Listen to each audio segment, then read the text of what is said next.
एक छोटा सा सांप आग की लपटों से घिरा हुआ था और ऐसा लग रहा था कि वह जल्द ही जलकर राख हो जाएगा। तभी एक मजबूत आदमी ने अपनी लकड़ी की छड़ी आग में डाली, जिससे सांप उस पर चढ़कर बाहर आ सके। जब उसने सांप को जमीन पर रखा तो उसने अपनी पानी की बोतल से उसे ठंडा किया। असल में यह छोटा सांप सर्पों के राजा का पुत्र था।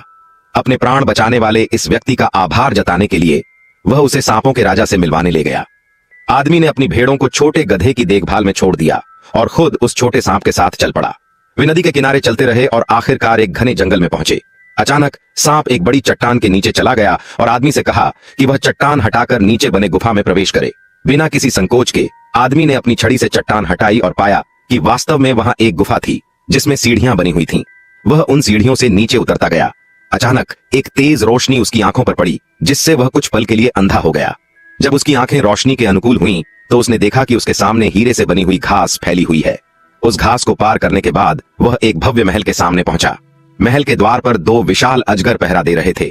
वह छोटे सांप के साथ महल के अंदर गया और कई कमरों से होकर गुजरा। सभी कमरों की दीवारें सोने और हीरे से जड़ी हुई थीं। तभी सांपों के राजा ने एक इंसान को महल में देख लिया और अपनी पूंछ हिलाकर अपने रक्षकों को बुलाया ताकि वह इस अजनबी को खत्म कर सके। लेकिन तभी छोटा सांप तुरंत राजा की ओर भागा और उसकी गोद में बैठकर बताया कि यह आदमी वही है जिसने उसे आग से बचाया था। सांपों के राजा ने आदमी का आभार व्यक्त करने के लिए उसे दो विकल्प दिए। ए, उसे पशु भाषा सिखा दी जाए जिससे वह दुनिया के सभी जानवरों से बात कर सके। बी, उसे सोने से भरी एक थैली दी जाए जिससे वह ऐशो आराम की जिंदगी जी सके। आदमी असमंजस में पड़ गया। उसकी मौजूदा जिंदगी के हिसाब से सोना लेना ज्यादा फायदेमंद था, लेकिन यह अवसर दोबारा नहीं मिलेगा। काफी सोचने के बाद उसने पशु भाषा सीखने का फैसला किया। राजा ने उसे पास बुलाया। आदमी डर के बावजूद उसके करीब गया। राजा ने उसके कान के पास एक हल्की सरसराहट की और अचानक वह पशुओं की भाषा समझने लगा। इसके बाद आदमी ने सांपों के राजा और छोटे सांप को अलविदा कहा और वापस अपनी दुनिया में लौट आया। उसकी जिंदगी पहले जैसी ही थी, हर दिन भेड़ों को चराना और देखभाल करना। लेकिन अब वह पशुओं की भाषा समझ सकता था, जिससे वह भेड़ों को बेहतर तरीके से संभालने लगा।